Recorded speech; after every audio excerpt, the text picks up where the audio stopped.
দাদা তখন আমাকে আর লতিফকে বলতে শুরু করে কেন মৎস্যকন্যা তাকে ছেড়ে চলে গিয়েছে। দাদু বলে, আমরা খুব সুখে ছিলাম জানিস দাদু ভাই, কারণ তার 2 দিন পরেই ছিল আমাদের বিয়ে। বিয়ের সকল ব্যবস্থা হয়ে গিয়েছিল। রাতে মৎস্যকন্যা আমাকে জড়িয়ে ধরে ঘুমিয়েছিল আমার ঘরেই। হঠাৎ করেই আমার ঘরের বাইরে থেকে অদ্ভুত কিছু প্রাণীর অনেক চেঁচামেচির শব্দ আসে। শব্দটা শুনে আমাদের দুজনেরই ঘুম ভাঙে। মৎস্যকন্যা ঘুম থেকে উঠে কেমন জানি পাগলের মতন বলছিল, এবার আমাদের রক্ষা নেই, এবার আমাদের খবর আছে, সে চলে এসেছে, আমাদের শাস্তি দেওয়ার জন্য সে চলে এসেছে। আমি মৎস্যকন্যাকে বলি, কে চলে এসেছে, কার কথা বলছো তুমি? আমি দেখি মৎস্যকন্যা ভয়ে আমার হাতটা শক্ত করে ধরে আমার পেছনে সে লুকিয়ে পড়ে, আর তার শরীর ভয়ে কাঁপছিল। তখনই আমাদের ঘরের দরজা ভেদ করে অদৃশ্য 2টি মহিলা ঘরের ভেতর প্রবেশ করে। তারা দুজনেই সাদা পোশাক পরা ছিল, তাদের চোখের রং হলো নীল, আর তারা দেখতে খুবই সুন্দর। আমি তাদের দেখেই বুঝতে পারছিলাম ওনারা মৎস্যকন্যা। তাদের পরনের জামাটা ছিল খুবই দামি, কারণ জামাগুলোতে অনেক দামি দামি রত্ন লাগানো ছিল। তখনই সেই 2টা মৎস্যকন্যা আমার প্রিয়তমাকে আমার সামনে থেকে ধরে দরজা থেকে বাইরে নিয়ে যায়। আমি সাথে সাথে দরজা খুলে তাদের পেছনে পেছনে দৌড়াতে শুরু করি। আমি দেখি তারা নদীর পাড়ের দিকে যাচ্ছে। আমিও তাদের পেছন পেছন নদীর পাড় পর্যন্ত দৌড়াতে দৌড়াতে চলে আসি। আমি দেখি নদীর পাড়ে আরো 10টি মৎস্যকন্যা দাঁড়ানো, আর তাদের সামনে একটি মৎস্যকন্যা চেয়ারের উপর বসে আছে। কিন্তু এই মৎস্যকন্যাটা অন্যান্য মৎস্যকন্যাদের থেকে আলাদা। আমি দেখি তার মাথায় খুব সুন্দর রাজকীয় মুকুট। আমি বুঝতে পারি এই হচ্ছে মৎস্যকন্যাদের নারী। আমার প্রিয়তমাকে নিয়ে তারা যখন আবারও পাতালপুরের উদ্দেশ্যে ফিরে যাবে, তখনই আমি দৌড়াতে দৌড়াতে সেই নারীর পায়ে গিয়ে পড়ি, আর তার কাছে কান্না করতে করতে বলি, দয়া করে তাকে ফিরিয়ে নিয়ে যাবেন না। আমরা একে অপরকে অনেক ভালোবাসি, আমরা একে অপরকে বিয়ে করতে চাই। সেই মহারানী আমাকে বলে, তুমি ওঠো, আমার পা ছাড়ো, দেখো এটা তো কোনোভাবেই সম্ভব নয়। তুমি প্রকৃতির নিয়ম ভেদ করে ওর সাথে সহবাস করেছো। তুমি ওকে ওর জামাটা ফিরিয়ে দাওনি। ওর সাথে দুর্নীতি করে অনেক কিছু করেছো। তুমি কি ওর আসল নাম কখনো জানতে চেয়েছো? তুমি কি এই কয়েক মাসে কখনো জানতে চেয়েছো তার পরিচয়? বা এটা জানতে চেয়েছো যদি সে ফিরে না যায় তাহলে কি হবে, তার কোনো শাস্তি হবে কিনা?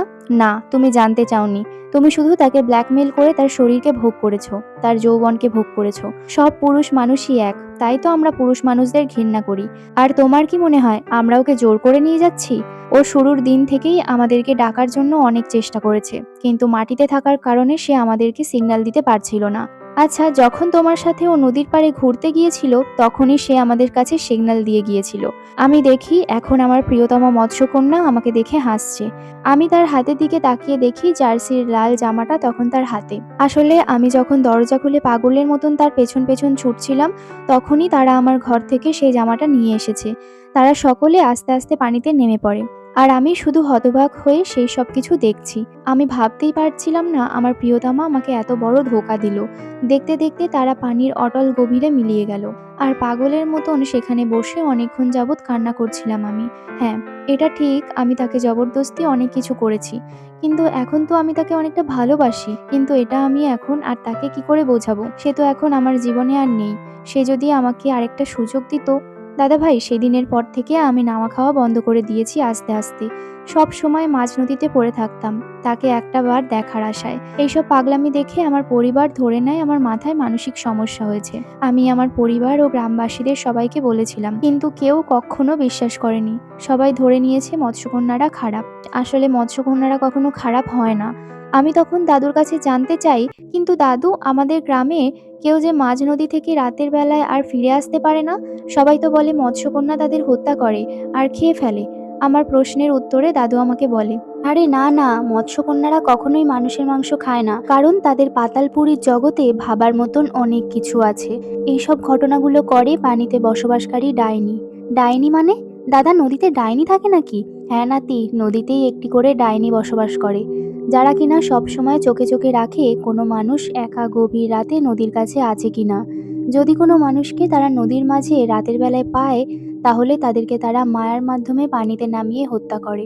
তারপর তার দেহটাকে গভীর পানির নিচে নিয়ে খেয়ে ফেলে। আশিফ, এখন বল তোর সাথে কি হয়েছে? কারণ তুই আমার কথাগুলো যে আগ্রহে শুনছিস, নিশ্চয়ই তুই মৎস্যকন্যার দেখা পেয়েছিস, তাই তো? তখন আমি দাদুকে শুরু থেকে শেষ পর্যন্ত সবকিছু বলি। সব শুনে দাদু আমাকে বলে, আমি তো জানতাম মৎস্যকন্যা কিছু নিয়ে আসলেই মৎস্যকন্যা আমাদের সাথে থাকতে বাধ্য, কিন্তু তুই মৎস্যকন্যার কিছু নিয়ে আসিসনি তোর সাথে করে। তারপরও যেহেতু সে তোর কাছে আসে, এর মানে তোর মতন তার মনেও তোর জন্য কিছুটা মায়া সৃষ্টি হয়েছে। হয়তো সেও তোকে তোর মতোই ভালোবাসে। দাদু, এখন আমি কি করব? আমি তো তাকে আমার কাছে রাখতে চাই। সে যখন পরবর্তী সময়ে আমার সাথে দেখা করতে আসবে, আমি কি ছলনার মাধ্যমে তার শরীর থেকে কিছু একটা আমার নিজের কাছে লুকিয়ে রেখে দেবো, যেন সে কখনো আমাকে ছেড়ে না যেতে পারে? এই কথা শুনে দাদু আমাকে বলে, নাতি, জোর করে ভালোবাসা আদায় করা যায় না রে। তুই কখনোই তাকে জোর করে নিজের কাছে রাখতে পারবি না। যদি সে তোর কাছে থাকতে না চায়, তুই যদি ছলনার মাধ্যমে তার থেকে কিছু একটা রেখে দিস, তাহলে তুই যা বলবি সেও তাই করবে। তুই চাইলে তার সাথে বিয়ে করতে পারবি, কিন্তু তার মনে তোর প্রতি ভালোবাসা সৃষ্টি করতে পারবি না। সে তোর থেকে কোনো না কোনো ভাবে অবশ্যই সে জিনিসটা উদ্ধার করে ফাঁকি দিয়ে চলে যাবে। তার থেকে ভালো তুই তাকে ভালোবাসা শেখা। তুই তাকে বোঝা যে তুই তাকে কতটা ভালোবাসিস। দেখবি সে যখন তোর মতন করে ভালোবাসতে শিখবে, তোকে ছেড়ে সে কখনোই যাবে না। সে নিজে থেকেই তোর কাছে থেকে যাবে সারা জীবন। আমি দাদাকে বলি, তাহলে দাদু, আমি কি করব? আমাকে কিছু একটা বুদ্ধি দাও না। দাদু বলে, পরবর্তীতে যখন তোর সাথে তার দেখা হবে, সর্বপ্রথমে তুই তার কাছে তার নাম জানতে চাইবি। তাকে বোঝানোর চেষ্টা করবি যে তুই কতটা ভালোবাসিস তাকে। তার পরিবার সম্পর্কে জানতে চাইবি, তার জগৎ সম্পর্কে জানতে চাইবি। আস্তে আস্তে ভেতরে ভেতরে সম্পর্ক ভালো করার চেষ্টা করবি। শুরুতে সেই মৎস্যকন্যার সাথে তুই বন্ধুত্ব করবি, তারপর আস্তে আস্তে তাকে বোঝাবি যে তাকে তুই ভালোবাসিস। ঠিক আছে দাদু, তাহলে আজকে আমরা উঠছি। বাইরে সন্ধে পেরিয়ে এশার রক্ত হয়ে এসেছে। এখন বাড়িতে না ফিরে গেলে চাচা আমাকে মেরেই ফেলবে। তবে দাদু, তুমি আমাকে যা যা বললে সবকিছু শুনে আমি অনেক কিছুই জানতে পারলাম মৎস্যকন্যাদের বিষয়ে। এখন তোমার প্রতি আমার খুব মায়া হচ্ছে। এতগুলো বছর গ্রামের সকলে তোমাকে পাগল বানিয়ে রাখলো। আমিও তো তোমাকে পাগল ভাবতাম। আমাকে তুমি মাফ করে দিও দাদু। হাবু দাদা তখন আমাকে বলে, হ্যাঁ, আমি তো পাগলির প্রেমের পাগল। আমি তার সাথে অন্যায় করেছি, তার সাথে জোর করে সহবাস করেছি। আমি আমার ভালোবাসাকে অপমান করেছি, তাকে ধর্ষণ করেছি ধরতে গেলে। এই কারণেই আল্লাহ পাক আমাকে শাস্তি দিচ্ছে। ঠিক আছে দাদু ভাই, তোরা বাড়িতে ফিরে যা। আমি দোয়া করি তুই তাকে তার জীবনসাথী হিসেবে যেন পাস। আমি আর লতিফ দাদা থেকে বিদায় নিয়ে যার যার বাড়িতে ফিরে আসি। রাতে আমি খাওয়া দাওয়া শেষ করে যখন আমার ঘরে ঘুমাতে যাই, ঘরে দরজা খুলতে আমি দেখতে পাই ঘরটা অন্ধকার, আর খাটের উপরে বসে আছে সেই মৎস্যকন্যাটা। আমি তো এটা দেখে পুরোপুরি হতবাক। আমি তার কাছে জানতে চাই, আপনি এত রাতে আবার এখানে এসেছেন আমার কাছে? আমার এই কথাটার উত্তরে মৎস্যকন্যা আমাকে বলল, আমি আপনার কারণে এখন আর ভালো নেই। আপনি আমাকে কেমন জানি একটা বানিয়ে ফেলেছেন। এখন আমার পাতালপুরীতে আর মন বসে না আপনাকে ছাড়া। শুধু মনে হয় আপনার কাছে ছুটে আসি, আপনার সাথেই থাকি আমি। আমি তখন মৎস্যকন্যাকে বলি, না না, এটা হতে পারে না। আপনি ফিরে যান। আমি আপনাদের বিষয়ে অনেক কিছু জেনেছি। আপনারা শুধু মানুষদের মন নিয়ে খেলেন। আপনি একদিন আমাকে ছেড়ে চলে যাবেন। আমিও হয়তো হাবু দাদার মতন পাগল হয়ে যাব। কি বলছেন এসব আবোল তাবোল? আর হাবু দাদা, হাবু দাদাটাই বা কে? আমি তখন মৎস্যকন্যাকে সবকিছু খুলে বলি, হাবু দাদা আর তার ভালোবাসার গল্পটা। মৎস্যকন্যা আমাকে বলে, ও, এখন বুঝতে পেরেছি আপনি ভালোবাসাকে কেন এত ঘৃণা করেন। দেখুন, আপনি যাদের ভালোবাসার কথা বলছেন সেই ঘটনাটা আমিও জানি।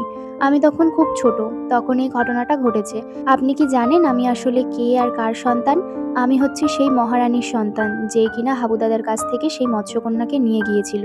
দেখুন, আমার মা হচ্ছে সকল মৎস্যকন্যাদের মহারানী। সে এমনটা এই কারণে করেছে যে ওই মৎস্যকন্যাটা হাবু দাদাকে কখনোই ভালোবাসেনি, আর সে নিজে থেকে চাইছিল ও মুক্ত হতে। এই কারণেই তো আমার মাকে সিগন্যাল পাঠিয়েছিল সাহায্যের জন্য। কিন্তু আমি তো আপনাকে ভালোবাসি, আর পাগলের মতনই ভালোবাসি। আমি কখনোই আপনাকে ছেড়ে যাব না। কিন্তু আমার মা কখনোই চাইবে না একটি মানুষের সাথে আমি আমার বাকি জীবনটা কাটাই। কিন্তু আপনি যদি আমাকে এরকমভাবে ভালোবাসেন, আমার জন্য পাগল হয়ে থাকেন, তাহলে আপনি আমাদের পাতালপুরীতে এসে আমার মায়ের কাছে সবটা খুলে বলুন। আর তাকে বলুন যে আপনি আমার সাথে থাকতে চান সারা জীবন। ভয় পাবেন না, পাতালপুরীতে আপনাকে কেউ কোনো ক্ষতি করবে না। আমি যতক্ষণ বেঁচে আছি আপনার কোনো ক্ষতি আমি হতে দেব না। তবে হ্যাঁ, যদি আপনি আমাকে ভালোবাসেন তাহলে এগুলো করবেন। আর যদি ভালো না বাসেন তাহলে এক্ষুনি বলে দিন, আমি চলে যাচ্ছি। আর কখনো আপনাদের এই পৃথিবীতে ফিরে আসবো না, আপনাকে বিরক্তও করব না। আমি তাকে তখন বলি, আচ্ছা, আপনার নামটা কি আমাকে বলা যাবে? সে মৎস্যকন্যাটা আমাকে বলে, আমার নাম হচ্ছে ঝিনুক। আমি তখন তাকে বলি, আপনি যে আমাকে ছেড়ে যাবেন না এটার প্রমাণ কি? আর আপনি যে আমাকে ভালোবাসেন তাই বা আমি বিশ্বাস করতে যাব কেন শুনি? উত্তরে ঝিনুক আমাকে বলে, দেখুন, আপনার হাবু দাদা সেই মৎস্যকন্যাটার জামা নিয়ে এসেছিল, তাই সে তার পেছন পেছন বাড়ি পর্যন্ত চলে এসেছিল। ধরতে গেলে আপনার হাবু দাদা তার সাথে জোর করেই বিয়ে করতে চেয়েছিল। তবে আপনি কিন্তু আমার কোনো জিনিস নিয়ে আসেননি। তারপরও আমি আপনার কাছে ছুটে এসেছি। সেদিন যখন মাঝ নদীতে রাত হওয়ার পর আপনি গান গাইতে গাইতে কিনারায় ফিরছিলেন, আমি তখন আপনার নৌকার খুব কাছাকাছি ছিলাম। আমি যখন দেখি আপনার কণ্ঠটা এত সুন্দর আর আপনি এত সুন্দর করে গান গাইতে পারেন, তখন আপনাকে দেখার ইচ্ছে জাগলো আমার। তাই তো আমি ওই নৌকার একটি পাশে চুপি চুপি আপনাকে দেখছিলাম। ঠিক তখনই আপনি বুঝে গেলেন যে আপনার নৌকার নিচে কেউ একজন আছে। আর আপনি যখন দেখার চেষ্টা করলেন আসলে কে, তখনই আমি ভয়ে ভয়ে সেখান থেকে চলে যাই। আমি ভেবেছিলাম আপনার সাথে আমার আর কখনো দেখা হবে না। কিন্তু সেখান থেকে পাতালপুরীতে ফেরার পর আমি আপনাকে কোনোভাবেই ভুলতে পারছিলাম না। সবসময় আপনার কথা আমার মাথায় ঘুরতো। আমি ভাবতাম যদি আপনার সাথে একটিবার দেখা হতো। আর তার ১-২ মাস পরই আপনার নৌকাটা মাঝ নদীতে ডুবে যায় আর আপনি মারা যাচ্ছিলেন। ওপরওয়ালার কি রহমত, সেই নদী ধরেই আমি যাচ্ছিলাম আর আপনাকে দেখতে পাই। আমি সাথে সাথেই আপনার জীবন বাঁচাই আর আপনার জ্ঞান ফেরানোর জন্য আমি আপনাকে একটি কিস করি। আমি আপনার ঠোঁটে ঠোঁট লাগিয়ে কিস করার পর থেকে আমার রাতের ঘুম উড়ে যায়। আমি সেই দৃশ্যের কথা কোনোভাবেই ভুলতে পারছিলাম না। তাই রাত নামতেই আমি আপনার বাড়িতে চলে আসি। আপনি কি জানেন, আমি শুধু আপনার গ্রামটা চিনতাম কিন্তু বাড়ি চিনতাম না। কত কষ্ট হয়েছে আপনার বাড়িটা খোঁজ লাগাতে, আপনি কি জানেন? আমি যখন আপনার বাড়ির সন্ধান পাই তখন আমি অদৃশ্য হয়ে আপনার বাড়ির আশেপাশে ছিলাম। কিন্তু আমি যখন বুঝতে পারলাম আপনিও আমাকে মনে মনে অনেক খুঁজছেন, তখন আমি ভাবলাম হয়তো আপনাকে দেখা দেই। আর আমার মনের ব্যাকুলতা আপনাকে বোঝানোর চেষ্টা করি। কিন্তু আপনাকে সামনে দেখতে পেয়ে আমিও নিজেকে কন্ট্রোল করতে পারিনি। সাথে সাথে আপনার ঠোঁটে ঠোঁট লাগিয়ে আমি চুমু দিয়ে ফেলি। আমি আপনাকে অনেক ভালোবাসি। বিশ্বাস করুন, অনেকটাই ভালোবাসি। আমি আপনাকে জোর করছি না। আপনি যদি আমাকে ভালোবাসেন তাহলে আপনি আমার সাথে পাতালপুরীতে আসবেন আগামীকাল। আমি তখন তাকে বলি, ঠিক আছে, আমি আপনার কথা বিশ্বাস করছি। আর সত্যি বলতে আমিও না আপনাকে অনেক ভালোবাসি। কিন্তু আমি যদি পাতালপুরীতে চলে আসি তাহলে কি আপনার মা আমার কথা শুনে আপনার হাত আমার হাতে দিয়ে দেবে? আমার তো মনে হয় না। তখন ঝিনুক আমাকে বলে, আপনি চিন্তা করছেন কেন? আমার মা অনেক ভালো। আমার মা আমাকে কখনোই কষ্ট অনুভব করতে দেয়নি। আমি মাকে বোঝাবো যেন সে আপনার হাতে আমার হাত তুলে দেয়। আপনি দয়া করে আসুন না আমাদের পাতালপুরীতে। আমার বিশ্বাস আমাদের ভালোবাসা পূর্ণতা পাবে। আমি ঝিনুককে বলি, ঠিক আছে, আমি আপনার কথা মতন পাতালপুরীতে আসবো। কিন্তু আমি পাতালপুরীতে কি করে যাব? সে তো পদ্মা নদীর গভীর তলে। আমি তো কোনো মাছ কিংবা মৎস্যকন্যা না যে পানির নিচে চলে যাব। তখন আমি দেখছি মৎস্যকন্যা ঝিনুক আমাকে তার মাথার খোপা থেকে একটি ছোট ঝিনুক বার করে আমার হাতে দেয়। আর বলে, আপনি আগামীকাল রাজনীতিতে এসে এই ঝিনুক পানিতে রাখবেন। এই ঝিনুকটি পানিতে রাখার সাথে সাথে এটার আকৃতি অনেক বড় হয়ে যাবে আর ঝিনুকের মুখটা সুন্দরভাবে খুলে যাবে। তখন আপনি ওই ঝিনুকের ভেতরে ঢুকে পড়বেন। আপনি ঝিনুকের ভেতরে অনেকটা জায়গা পেয়ে যাবেন। ভয় নেই, আপনি ঝিনুকের ভেতরে নিঃশ্বাস নিতে পারবেন। সেখানে অক্সিজেন দেওয়ার ব্যবস্থা আমি করে দেবো। আপনি ঝিনুকের ভেতরে যাওয়ার সাথে সাথে ঝিনুকটি আবার আগের মতন লেগে যাবে। তারপর ঝিনুকটি আপনাকে নিয়ে আসবে আমাদের পাতালপুরীতে। আমি আপনার জন্য অপেক্ষায় থাকবো। দয়া করে আমার মন ভাঙবেন না। আপনি চিন্তা করবেন না, আমি অবশ্যই আসবো। সেদিন রাতে আর মৎস্যকন্যা ঝিনুক তাদের পাতালপুরীতে ফিরে যায় না। সে আমার সাথে আমার ঘরে রাত যাপন করে। ভোর হওয়ার কিছুক্ষণ আগে সে আমার ঘর থেকে উধাও হয়ে যায়। সকালে আমি নাস্তা করে সোজা চলে যাই আমার বন্ধু লতিফের বাড়িতে, কারণ আমাকে মাঝ নদীতে যেতে হবে। কিন্তু আমার নৌকা তো ধ্বংস হয়ে গেছে। লতিফের কাছে গিয়ে আমি সবকিছু খুলে বলি, রাতে যা যা হয়েছে। লতিফ আমাকে বলে, বন্ধু তুই যা করতে যাচ্ছিস ভেবে করছিস তো? হ্যাঁ বন্ধু, আমি যেটা করতে যাচ্ছি আমি এটা নিয়ে অনেক ভেবেছি। তুই দয়া করে আমাকে মাঝ নদীতে নিয়ে চল। ঠিক আছে বন্ধু, তুই চল আমার সাথে। আমি আর লতিফ রওনা করি আমাদের নদীর ঘাটের দিকে। তারপর নদীর ঘাটে এসে আমরা নৌকাটার বাঁধন খুলে উঠে পড়ি মাঝ নদীতে যাওয়ার উদ্দেশ্যে। আমি আর লতিফ মিলে মাঝ নদীতে এসে মাছ শিকার করতে শুরু করি। আর যখন বিকেল হয়ে চারিপাশে সকল কিছু নীরব হয়ে যায়, তখন আমার বন্ধু লতিফ আমাকে বলে, চল বন্ধু, আমরা যে কাজের জন্য এসেছি সেই কাজ শুরু করি। হ্যাঁ হ্যাঁ বন্ধু, এদিকে তো বিকেল হয়ে গেছে, চারপাশে কাউকে দেখছি না, চল সেই কাজটা শুরু করা যাক। তখন আমি আমার ব্যাগের ভেতর থেকে ছোট্ট সেই ঝিনুকটা বার করি আর হাতে নেই।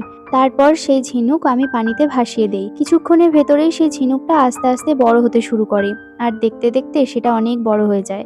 ঝিনুকটার মুখটা খুলে যায়। আমি দেখতে পাই ঝিনুকের ভেতরেও অনেক জায়গা আছে যেখানে আমি শুয়ে থাকতে পারবো। আমি আমার বন্ধু লতিফকে বলি, বন্ধু এখন আমাকে যেতে হবে। তুই আমার জন্য কিছুক্ষণ অপেক্ষা কর। আমি যদি বেঁচে থাকি তাহলে মৎস্যকন্যা ঝিনুককে নিয়েই ফিরে আসব। নয়তো আমি একা আর কখনোই ফিরে আসব না। আমার জন্য রাত পর্যন্ত অপেক্ষা কর বন্ধু। লতিফ তখন আমাকে বলে, ঠিক আছে বন্ধু, আমি তোর জন্য রাত পর্যন্ত অপেক্ষা করব। আর তুই শুধু শুধু ভয় পাচ্ছিস, কিচ্ছু হবে না, ওপরওয়ালা তোর সাথে থাকবে। বন্ধু দেখে শুনে যাস। আমি লতিফের থেকে বিদায় নিয়ে নৌকা থেকে এসে ঝিনুকের উপর উঠে পড়ি আর সেই ঝিনুকের ভেতর শুয়ে পড়ি। ঝিনুকের ভেতরে শোয়ার সাথে সাথে সেই ঝিনুকের মুখটা আবারও বন্ধ হয়ে যায়। কিন্তু অবাক করার বিষয়, আমি ঝিনুকের ভেতরেও নিঃশ্বাস নিতে পারছিলাম। আস্তে আস্তে পানির অতল গভীরে চলে যেতে শুরু করি। আমি জানি সে কোথায় আমায় নিয়ে যাচ্ছে। সে আমাকে নিয়ে যাচ্ছে পাতালপুরীতে। ১ থেকে ২ ঘন্টা পর সে ঝিনুকটার মুখ আবার খুলে যায়। আমি দেখতে পাই চারিপাশে সবুজ মাটি আর গাছপালা। চারিদিকটা দেখতে খুবই সুন্দর। কিন্তু আমি তো পানির ওপরে ছিলাম। আমি সেই ঝিনুকের বাইরে চলে আসি আর দেখি আমার থেকে কিছুটা দূরে সামনে দাঁড়িয়ে আছে আমার প্রিয়তমা, রাজকন্যা ঝিনুক। মৎস্যকন্যা ঝিনুক আমার কাছে এসে আমাকে বলে, একবার তো মনে হয়েছিল আপনি আসবেনই না, কিন্তু আমার ভালোবাসার প্রতি আমার বিশ্বাস ছিল। আমি জিজ্ঞাসা করি, এটা কোন জায়গা? মৎস্যকন্যা ঝিনুক আমাকে বলে, এটাই তো আমাদের পাতালপুরী। আমি বলি, আমি তো ভাবছিলাম পাতালপুরী পানির ভেতরেই হবে, কিন্তু এখানে তো মাটি, চারপাশে সবুজ গাছপালা, সকল কিছুই আছে যেমনটা আমাদের পৃথিবীতে। আরে পাগল, এটা তো পানির নিচেই। কিন্তু পাতালপুরী পানির নিচে এমন একটা স্থানে যেখানে কোনো সাধারণ মানুষ কোনোদিনও আসতে পারবে না। তুমিই প্রথম যে কিনা আমাদের এই পাতালপুরীতে এসেছো। আসো আসো, আমাদের সাথে আসো। আমার মার কাছে তোমাকে নিয়ে যাই, চলো। আমি তখন মৎস্যকন্যা ঝিনুকের সাথে পাতালপুরীতে তার প্রাসাদের দিকে এগিয়ে যাচ্ছিলাম। গাছপালা দেখে কোনোভাবেই বোঝার উপায় নেই যে এটি নদীর তলদেশ। রাজকন্যা ঝিনুক আমাকে নিয়ে তাদের প্রাসাদের সামনে এলো। আমি দেখতে পাই প্রাসাদের সামনে অনেকগুলো মৎস্যকন্যা দাঁড়িয়ে আছে, কিন্তু তারা ভিন্ন ধরনের পোশাক পরা। তাদের শরীরে যুদ্ধের পোশাক পরা, হাতে তরোয়াল। তারা মেয়ে হলেও যথেষ্ট পরিমাণে শক্তিশালী দেখাচ্ছিল। মৎস্যকন্যা তখন আমাকে বলে, এই পথ দিয়ে যাওয়া যাবে না। তারা যদি দেখে কোনোভাবেই তোমাকে ভেতরে নিয়ে যেতে পারবো না আমি। তখন আমি বলি, তাহলে উপায় কি? আমরা কি করে ভেতরে প্রবেশ করব? মৎস্যকন্যা ঝিনুক আমাকে বলে, তুমি এক কাজ করো, তুমি আমার সাথে এসো। আমাদের বাসার পেছন দিক দিয়ে একটি গোপন রাস্তা আছে, যেটা কিনা সোজা আমার মায়ের কক্ষে গিয়ে থামে। চলো আমরা সেই পথ ধরে যাব। কথা মতো আমি রাজকন্যার সাথে তাদের প্রাসাদের ভেতরে সেই গোপন সুড়ঙ্গ দিয়ে প্রবেশ করি। তাদের প্রাসাদের ভেতরে আমরা সোজা গিয়ে উপস্থিত হই রানীমার কক্ষে। আমাকে দেখে তো রানীমা খুব রেগে যায় আর আমাকে বলে, তোমার এত বড় সাহস যে তুমি মানুষ হয়ে পাতালপুরীতে আসার সাহস করলে? দাঁড়াও, তোমাকে এখনই উচিত শিক্ষা দিচ্ছি।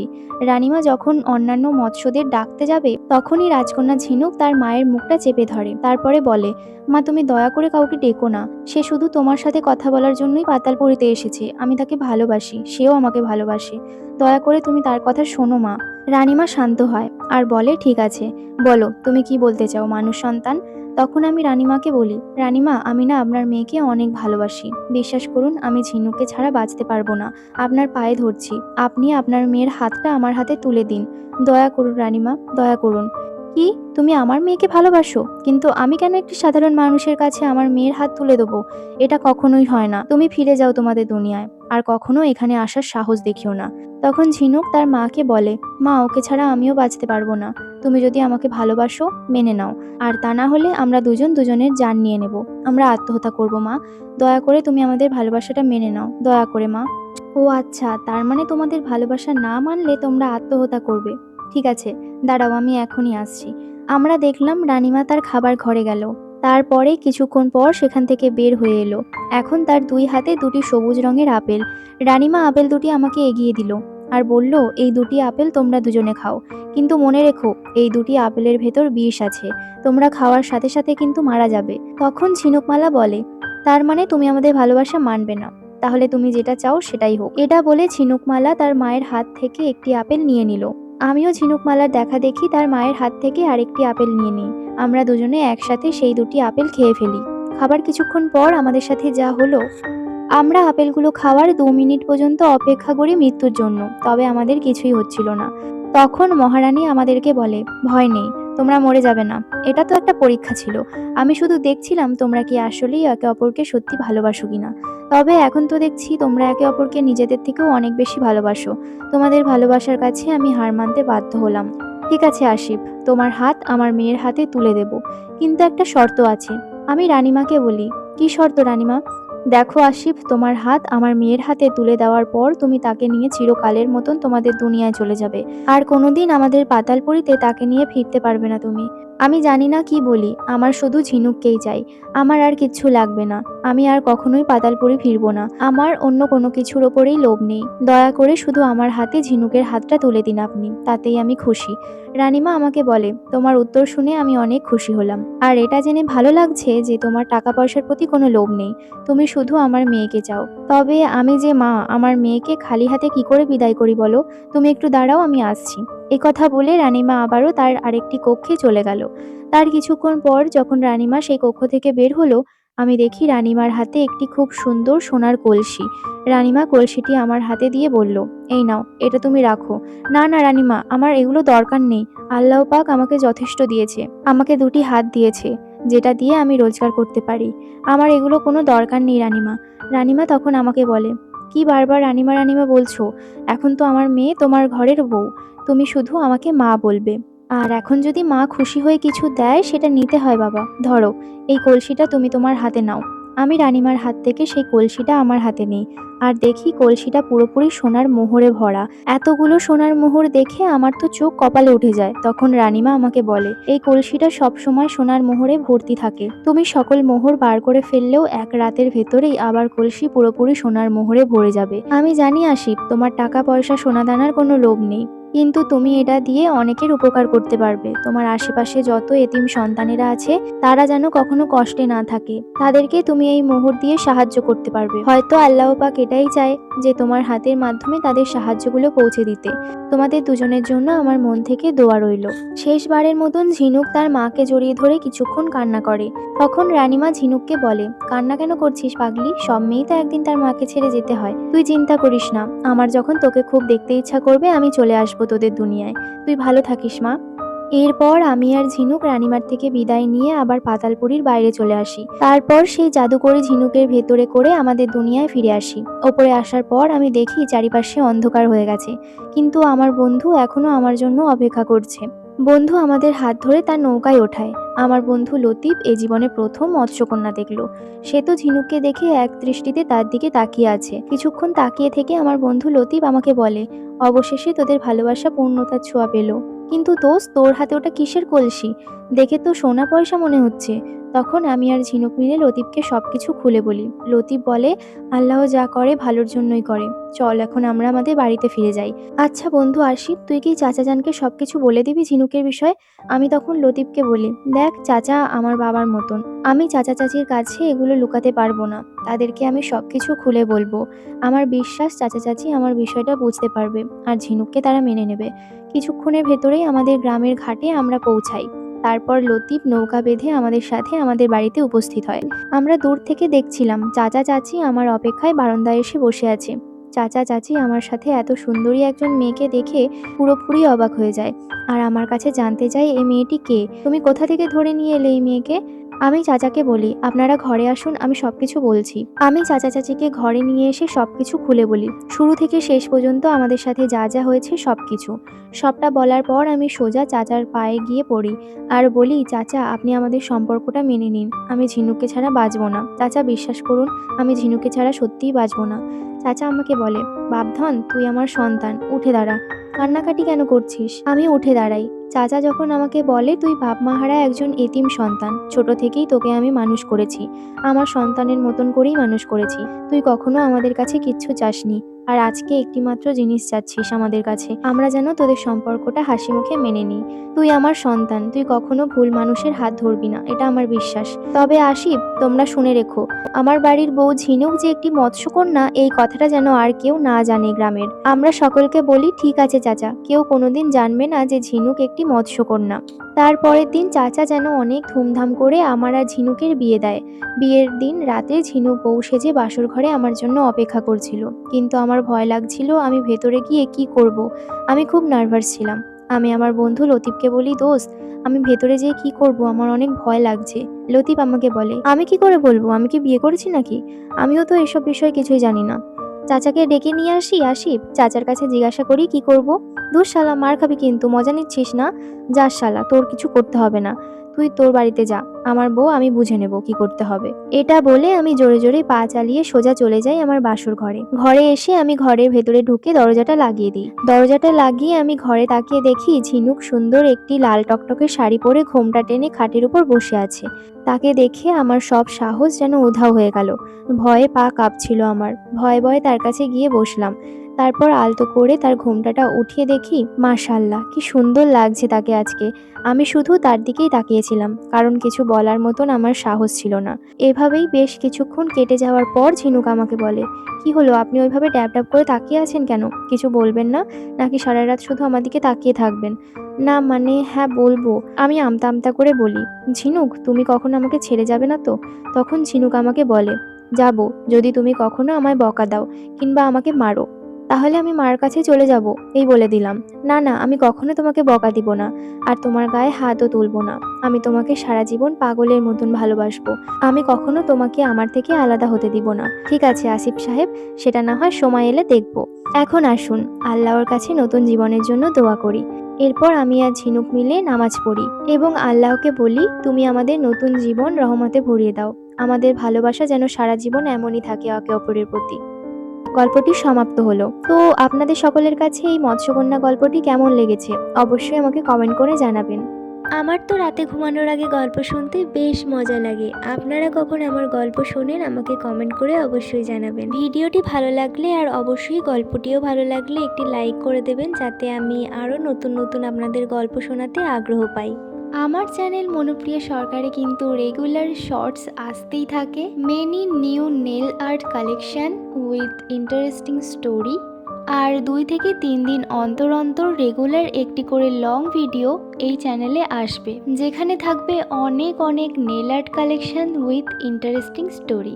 তো সবাই খুব ভালো থাকবেন, সুস্থ থাকবেন, সবাইকে ভালো রাখার চেষ্টা করবেন। আবার দেখা হচ্ছে নেক্সট কোনো একটা ভিডিওতে, ততক্ষণের জন্য টাটা।